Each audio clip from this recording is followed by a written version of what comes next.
બનાસકાંઠા જિલ્લાના પાલનપુરના ગઢ ગામે કોંગ્રેસના ઉમેદવાર જ્ઞાનીબેન ઠાકોરે જનસભા સંબોધી. જનસભા સંબોધતા જ્ઞાનીબેન ઠાકોરે ભાજપ પર પ્રહારો કરી પરંપરાગત રીતે મામેરું ભરવાની રીતે મત માંગ્યા હતા. ગુજરાતમાં સૌથી વધુ ચર્ચામાં રહેલી બનાસકાંઠા બેઠકના કોંગ્રેસના ઉમેદવાર જ્ઞાનીબેન ઠાકોરે પાલનપુર તાલુકાના ગઢ ગામે જનસભા સંબોધી હતી. આ જનસભામાં લોકસભાના બેઠકના કોંગ્રેસના ઉમેદવાર જ્ઞાનીબેન ઠાકોર અને પાટણ લોકસભાના બેઠકના ઉમેદવાર ચંદનજી ઠાકોર તેમજ ધારાસભ્ય કિરીટ પટેલ, પૂર્વ ધારાસભ્ય ગુલાબસિંહ રાજપૂત સહિતના કોંગ્રેસી નેતાઓ, કાર્યકરો અને જનતા ઉપસ્થિત રહી હતી. જ્ઞાનીબેન ઠાકોરે તેમની આગવી રીતે કુવાસીનું મામેરું ભરવાની પરંપરા મુજબ મત માંગ્યા હતા.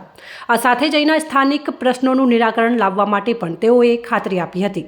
પાટીદાર અનામત આંદોલન સમયે પાટીદાર યુવાનો પર કરાયેલા કેસોની સાથે પાટીદાર યુવાનોની કરાયેલી હત્યા અને ગઢ પંથકને તાલુકાનો દરજ્જો આપવાનો મુદ્દો કેન્દ્રમાં રહ્યો હતો. આ સાથે જ જ્ઞાનીબેન ઠાકોરે લોકશાહી ખતરામાં છે તેવું કહી ધન શક્તિથી નહીં પરંતુ જનશક્તિ મજબૂત લોકશાહીનું નિર્માણ કરે છે તેવું તેમણે જણાવ્યું હતું. જ્ઞાનીબેને આગામી 15 એપ્રિલના રોજ બનાસકાંઠા લોકસભા બેઠક પરથી કોંગ્રેસ તરફથી પોતાનું ઉમેદવારી ફોર્મ ભરવાના હોય મોટી સંખ્યામાં પાલનપુર ખાતે ઉમટી પડવા આમંત્રણ આપ્યું હતું. પાટણ લોકસભાના ઉમેદવાર ચંદનજી ઠાકોરે પણ જ્ઞાનીબેન ઠાકોરને જીતાડવા મતદારોને અપીલ કરી હતી. તો પાટણના ધારાસભ્ય કિરીટ પટેલે સરકાર સામે આક્ષેપો કર્યા હતા. પાટીદાર સમાજના યુવાનો સાથે કરેલ છેતરપિંડીનો જવાબ આપવાનો સમય આવ્યો હોય તેવું તેમણે કહ્યું હતું. 5 લાખની લીડ સાથે જીતવાના પ્રશ્નનો જવાબ આપતા જ્ઞાનીબેન ઠાકોરે જિલ્લાના મતદારોનું અપમાન ગણાવ્યું હતું. 5 લાખના દાવા કરવાવાળાને એમને મુબારક તેવું પણ તેઓએ કર્યું હતું. આજે ગઢ ગામે લોકસભાની ચૂંટણીના અનુસંધાને પાટણ અને બનાસકાંઠા જિલ્લાના બંને ઉમેદવારોના ચૂંટણી પ્રચાર માટે આપણી વચ્ચે ઉપસ્થિત છે એવા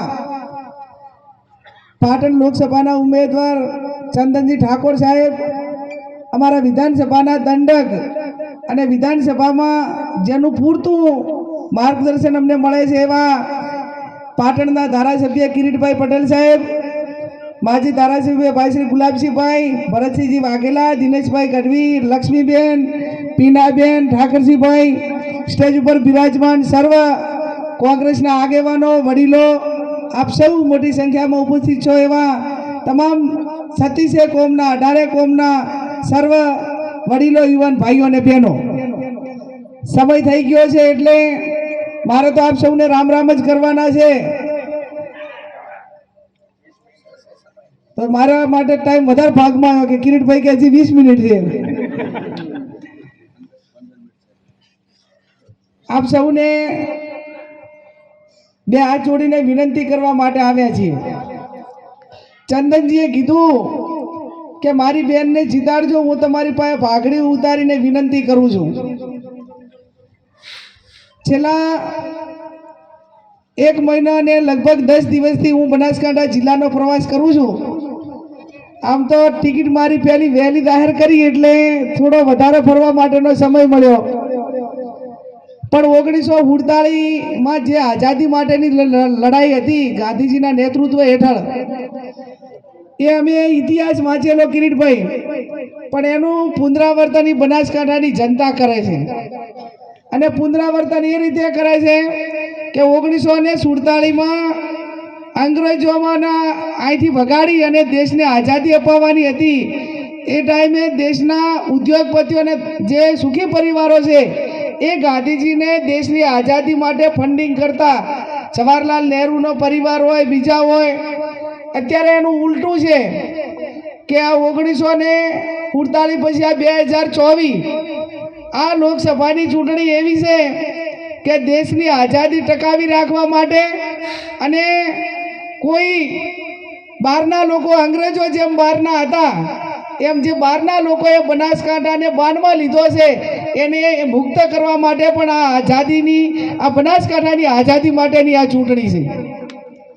ત્યારે એ ટાઈમે ઉદ્યોગપતિઓ ફંડિંગ કરતા નતા, ગરીબને મધ્યમ વર્ગ એ સાહેબ હવે મહિનો જેવો જ આવ્યો, પણ આ 1 મહિનો 10 દાડા તો આખા જિલ્લામાં તમામ લોકોએ જાતે, પ્રજાએ મંડપે જાતે બાંધ્યા, મિટિંગોનું આયોજન જાતે કર્યું. અને આ ગામથી બીજા ગામ જાય એટલા ભાડાના પૈસા પણ મને કાયમી આલ્યા છે. હજી આ 1 મહિનો ને 10 દિવસમાં એક પણ રૂપિયો સાહેબ ઘરનો થયો નથી. હવે આ બાકીનો 1 મહિનો ચેવો થાય છે એ તમારે બધા ઉપર આધાર. એક બાજુ જનશક્તિ છે, એક બાજુ ધનશક્તિ છે. અને જેની પાસે જનશક્તિ હોય એને ધનશક્તિની જરૂર ના પડે. જો ધનશક્તિના હિસાબે જ લોકશાહી ખરીદાતી હોય તો ગૌતમ અદાણી અને મુકેશ અંબાણી બે ભેગા થઈને 542 સીટો ખરીદી નાખે. પણ આ લોકશાહી છે અને લોકશાહીની અંદર પ્રજા જે ધારે એ જ એનો પરિણામ આવતું હોય છે. ત્યારે આપ સૌને મારી 2 હાથ જોડીને વિનંતી છે કે આ બધા કિરીટભાઈ હોય, ચંદનજી હોય, આ તો બધા ખમતી ધરા છે અને ત્યાં ધારાસભ્યો પણ ઘણા અને આર્થિક રીતે પણ સદ્ધર. મારે આ ચૂંટણી લડવાની જ નથી. હું તો ધારાસભ્ય તરીકે કિરીટભાઈ કે બેન લડવું પડે. જ્યારે પાર્ટી આપણી એ રીતે થોડા સંઘર્ષના સમયમાં હોય એ ટાઈમે જવાબદાર માણસોએ સંઘર્ષમાં ઊભા રહેવું પડે. અને સંઘર્ષમાં ના ઊભા રહો તો આવનાર પેઢી પણ આપણને માફ ના કરે. એટલે તો ફરજિયાત તમારે બેન ચૂંટણી લડવી પડશે. મેં કીધું પણ એટલી શરત છે કે મારી પાસે ડિપોઝિટ ભરવાના પૈસા નથી. એટલે કે વાંધો નહીં, અમે બધા બેઠા હતા, લોકો તમારી પાસે પૈસા નહીં વપરાવે. હવે એ બેઠા છે કે નથી બેઠા તો હજી સુધી ખબર નહીં પડી, પણ લોકો નથી ભગાવતા એ વાત પુરવાર થઈ છે. મને કહેતા હતા કે બેન ચિંતા ના કરો, અમે બધા હિસાબ હવે સિગર 4 હવે હાથ 5 પદે કહે છે, સિગર 4 કહે છે ચંદનની. ત્યારે આપ સૌને મારી 2 હાથ જોડીને વિનંતી એટલા માટે કરું છું કે હું ગરીબ જરૂર છું, પણ મતદારોનો ભરોસો હોય, આગેવાનોનું કમિટમેન્ટ હોય અને પાર્ટીએ મૂકેલો ભરોસો એ 28 વર્ષમાં ક્યારેય ડગવા દીધો નથી. જો પૈસાથી જ અમે બધું આ કરવાના હોય તો ઘણા બધા ધારાસભ્યોએ પક્ષ પલટા કર્યા, ઘણા બધાએ વ્યક્તિગત લાલચો માટે કરીને તમે બધે આ ભવિષ્યમાં જોયું છે.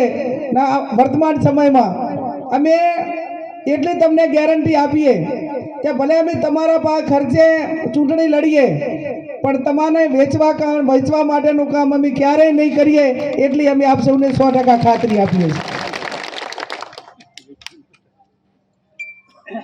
જાહેરનામું પડ્યું એ પહેલાં ચંદનજી બધી સીટો 5 લાખે જીતવા માટેનો ટાર્ગેટ નક્કી કરતા હતા અને ભાષણ કરતા હતા ભારતીય જનતા પાર્ટીવાળા કે અમારે તો બધી સીટો 5 લાખ પ્લસ જીતવાની છે. આવી વાત કરતા હતા કે નતા કરતા? જેમ સમય આવ્યો ને ઉમેદવારો જાહેર થયા એટલે હવે અમારા બનાસકાંઠામાં તો આખી સિસ્ટમ પાછી અલગ થઈ છે. કદાચ ગુજરાતમાં આવી નહીં થઈ હોય. જે 5 લાખે જીતવાના દાવા કરતા હતા એ હવે પાટણ જિલ્લા વડગામમાંથી મતદારો કેન્સલ કરી અને પાલનપુર દાખલ કરે રહ્યા. એ કદાચ બનાસકાંઠાના 20 લાખ મતદારો ઉપર ભરોસો ના હોય અને એમ લાગતું હોય કે અને બનાસકાંઠા જિલ્લાના 2 બાજુ અડધો મત વિસ્તાર આવે છે. એના અનુસંધાને મિટિંગ કરી અને મિટિંગમાં ખૂબ મોટી જનસંખ્યા મતદારો હાજર રહી અમને સમર્થન આપવા માટેની ખાતરી આપી. આ ચૂંટણી એ લોકશાહી ટકાવવા માટેની ચૂંટણી છે અને 2024નું પરિવર્તન ન થયું તો હવે પછી દેશમાં લોકશાહી ટકશે કે કેમ એ દરેક બુદ્ધિજીવીની ચિંતા છે. ત્યારે જે કાંઈ નાના મોટા પ્રશ્નો હોય, આરોગ્યના હોય, શિક્ષણના હોય, ખેડૂતોના હોય, ગઢને તાલુકાનો દરજ્જો મળે, જે સરકાર સામે પોતાના સમાજની લડાઈ લડતા હોય યુવાનો અને એના ઉપર દેશ ભાવના રાખીને જે ખોટા કેસો કર્યા છે એ કેસો પણ પાછા ખેંચાય એના માટેની જે લડાઈ લડવી પડે એમને સમર્થન આપવું પડે. આવા અનેક મુદ્દાઓને અમે ખાતરી આપી છે. ત્યારે ગઢ એટલે એક ધંધા રોજગાર સાથે સંકળાયેલો આ વિસ્તાર છે. દરેક બુદ્ધિજીવી વર્ગ છે અને બુદ્ધિજીવી વર્ગ છે ત્યારે એમની પાસે અપેક્ષા એ મતદાન માટે દેશના વહીવટીતંત્રને, ઇકોનોમીને, વર્તમાન જે સમસ્યાઓ છે એ આ બધી બાબતોને ધ્યાનમાં રાખીને મતદાન કરતા હોય છે. ત્યારે 100% કોંગ્રેસ પાર્ટીને આશીર્વાદ આપશે. આજે ગઢની અંદર પાટણ લોકસભાના ઉમેદવાર ચંદનજી અને બનાસકાંઠાના ઉમેદવાર જ્ઞાનીબેનની જાહેર સભા હતી. એ જંગી સભાની અંદર મેં ભારતીય જનતા પાર્ટી ઉપર પ્રહારો કર્યા કે જે ગામની અંદર પાટીદાર સમાજના દીકરાઓને પોલીસે ગોળીઓ મારી હતી. આજે પણ એમને ન્યાય મળતો નથી. સરકારે વાતો કરી હતી કે પાટીદાર સમાજના યુવાનો ઉપર કેસ પાછા ખેંચીશું. આજે પણ ગઢ ગામના પાટીદાર સમાજના યુવાનો ધક્કા ખાય છે. કેટલાય મિનિસ્ટરોએ આ જ જગ્યા ઉપર આવી અને વાતો કરી હતી, માત્ર ખોટી વાતો કરી અને પાટીદાર સમાજને ગુમરાહ કરવાની વાત કરી હતી. એટલા માટે મેં વિનંતી કરી છે કે પાટીદાર સમાજ ઉપર જે અત્યાચાર થયો હતો, પાટીદાર સમાજ સાથે જે છેતરપિંડી કરી છે, એનો જવાબ આપવાનો સમય અત્યારે આવી ગયો છે.